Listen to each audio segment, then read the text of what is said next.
Logan Lucky is written and directed by Steven Soderbergh and stars Channing Tatum, Adam Driver, Riley Keough, Katie Holmes, Catherine Waterston, Sebastian Stan, Seth MacFarlane with Hilary Swank and Daniel Craig. When he is fired from his construction job, Jimmy Logan, played by Channing Tatum, must team up with his one-armed brother, Adam Driver, and eccentric criminal Joe Bang, played by Daniel Craig, to steal money from the next big NASCAR race just because, well, they need money, I guess. Steven Soderbergh famously declared himself retired from film a few years ago, instead focusing on TV and other projects. But he is back with Logan Lucky, and I honestly don't understand why. Steven Soderbergh has proven himself as a great director of heists, fun premises, solid characters, and some complex plots as well. He has done great work with Ocean's 11 and Ocean's 13, so I'm left wondering, why does this movie feel so incomplete? The heist in the second act is very fun, it's very electric, it's well paced,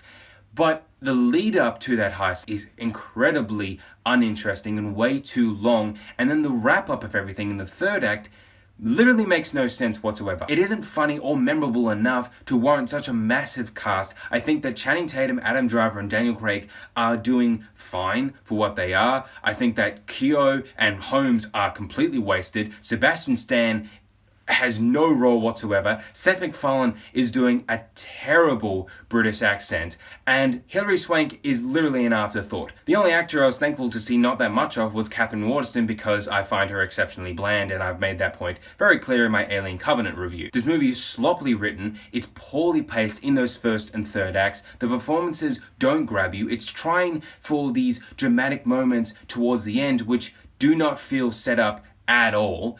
And I do not think that this movie is all that funny, except for just making a couple jokes about, hey, rednecks are dumb and stupid.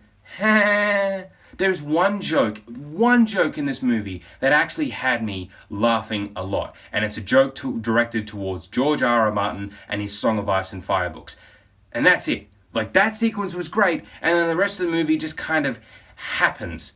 And honestly, I don't really see the reason why Steven Soderbergh had to return to film to make this movie. Logan Lucky does not feel experimental enough to warrant such a huge return to film. It doesn't grab you enough to make you think, oh, I definitely want to watch this again. It's not enjoyable enough to actually sit there for the whole 2 hours and think, wow, this was such a fun time. The characters are flat, the story is a complete mess, and again I ask, what was the purpose of Logan Lucky? Logan Lucky, for me, was a movie that you're probably better off watching on a plane. So Logan Lucky, have you seen it? Please tell me what you think about it in the comments below. There are going to be videos linked down here or one over there. For more Mr. Movies, please press my little face right there. Thanks for watching.